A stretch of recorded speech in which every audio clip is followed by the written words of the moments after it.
Okay, so today we're going to talk a little bit about hero recruitment, and in particular what you could do with your hero recruitment voucher, which you can get through the Fortnite Maze event, the Hexylvania Adventure Zone in particular. And if we just go inside here, you can't actually see it, it's very annoying.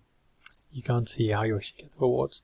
But at level 20 of this bar here of XP, you get your token, which is about, I think it's not like 1 million XP, I forget exactly the number, it's some ridiculously large amount, which you have to keep grinding events out, like I have done already. So I'm already at 22, I'm trying to get towards the supercharge at 25, but you get this token, and it's a bit daunting at first what you're going to do with this token. So obviously you can recruit heroes normally through llamas of different types. You can recruit them through Fortnite Maze llamas, particularly for this event, but also it was previously for the what was it called, the rad llamas, because it was to do with the road event. And you can of course buy them with gold. So you can see here I've got a few already bought out, like Ragnarok and Dr. Igor. You can buy them for the weekly as well as the event ones. So there's plenty of ways to get heroes. However, that doesn't help you for the token you've got. Now, if you click on your collection book, as you see here, you can just click on any of the heroes you've got or not got, and it actually gives you a way to recruit them. So for characters that are in the main game, such as this guy here, you can get him through the normal llamas that you get every few days or every day. But you can also recruit him through training books and through flux, depending on the level, either uncommon, rare, epic or legendary.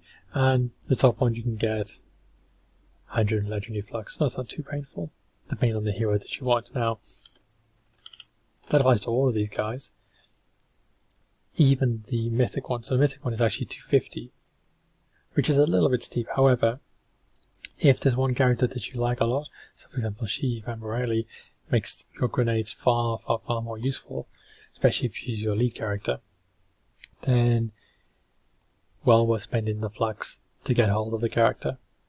Now, that's just your basic in-game ones, the ones that are in the main event story, so to speak.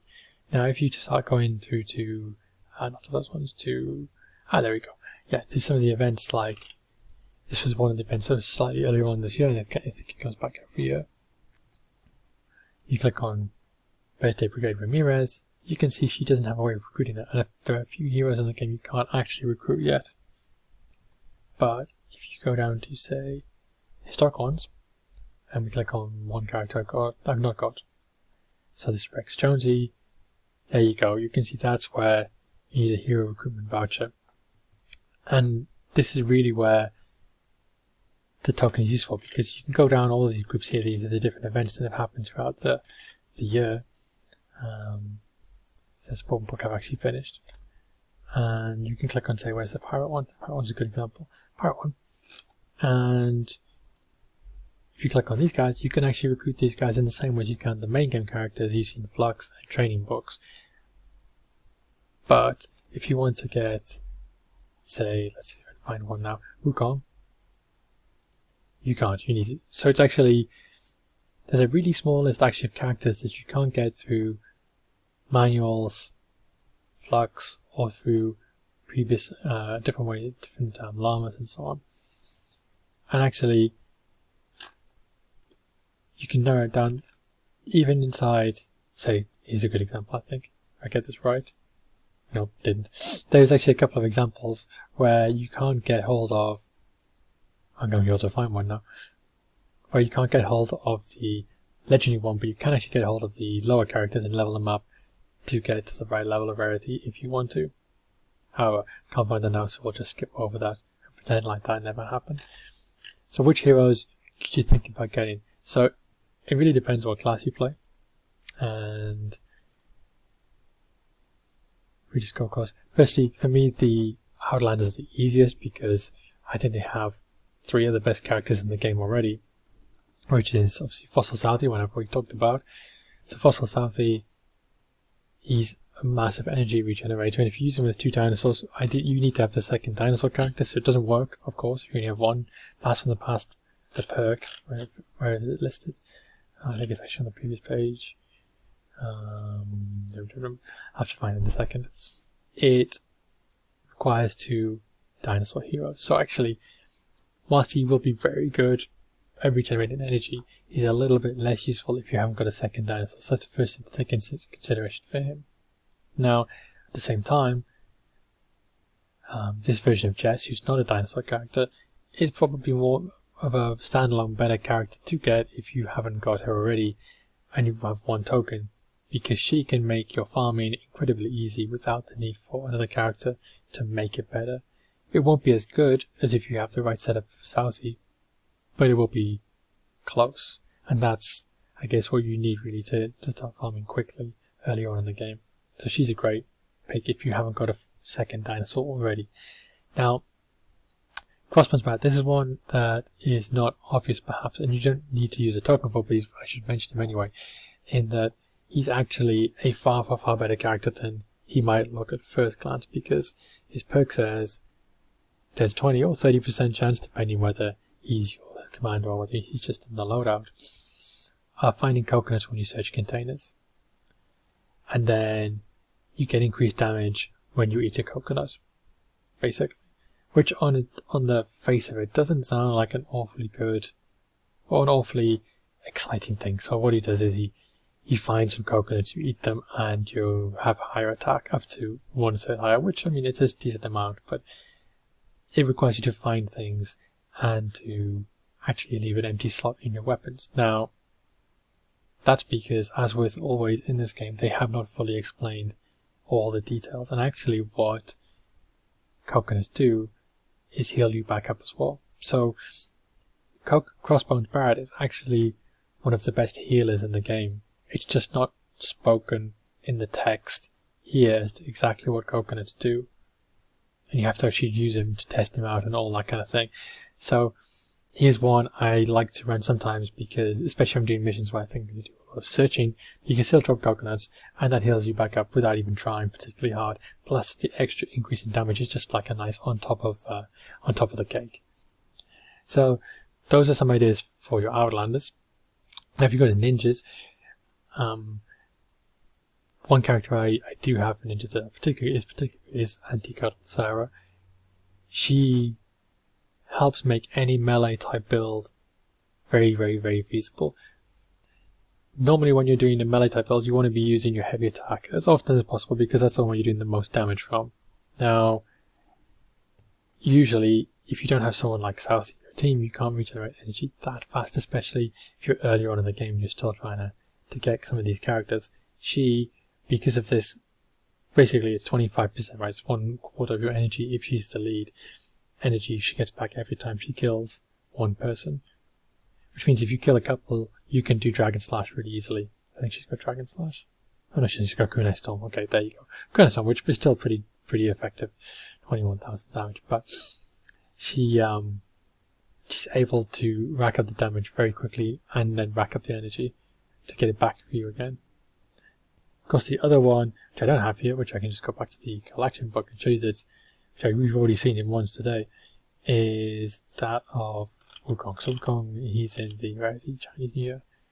So he's another one who is incredibly good. And you might say, why is that?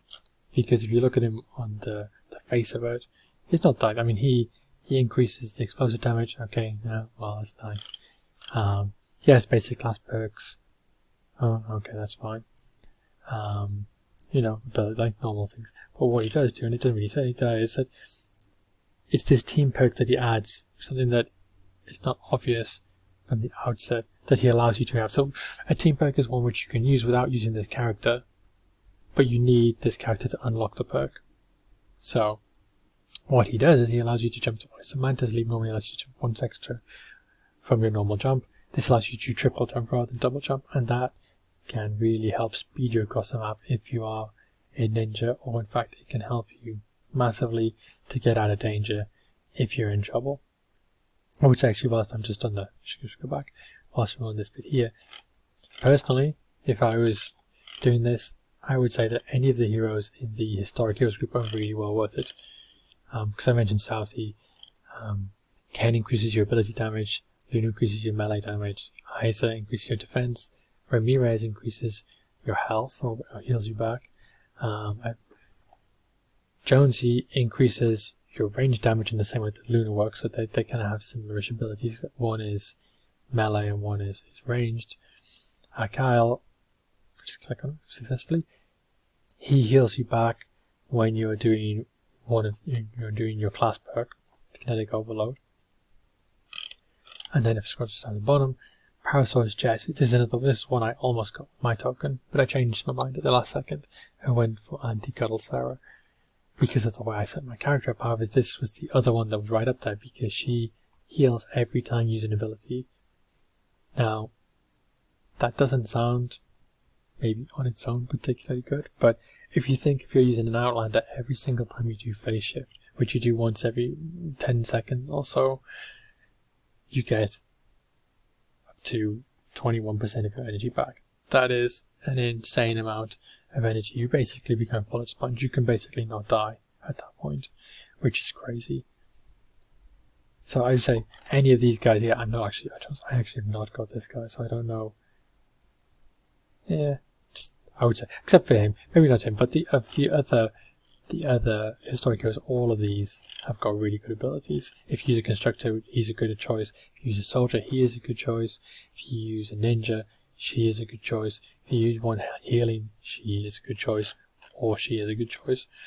He is a good choice for energy regen, and she's a good choice for your armor, which kind of equates to health at the end of the day. So they're all very, very, very useful, all of these guys here, and I would say they're probably the top of the list of characters you should be thinking of. So then just quickly back to, not survivors, back to your heroes. Other possibilities, I've talked about eyes already for constructors. Dense User is not particularly good, even though he's mythic, but none of these are particularly, I'm not really a big fan of constructors. I actually do kind of like Breakbeat Wildcat, if I try and get that right, because every time she eliminates some enemies, her damage scales, and it's particularly cool if you're using her as the commander, because if you kill 4 enemies quite quickly, then she gets 50% damage increase and 32% melee attack speed for the next 8 seconds, which does decrease over the 8 seconds slowly, but if you keep killing things very quickly with her, these numbers here stay very high the whole time. So she's kind of like a self-perpetuating character, very, very, very useful if you play soldiers. Of course, the one I use as lead most often for... her face just kind of rezzed in there. I use most often for soldiers actually Urban Assault Headhunter, because in particular she increases damage for headshots and it stacks up.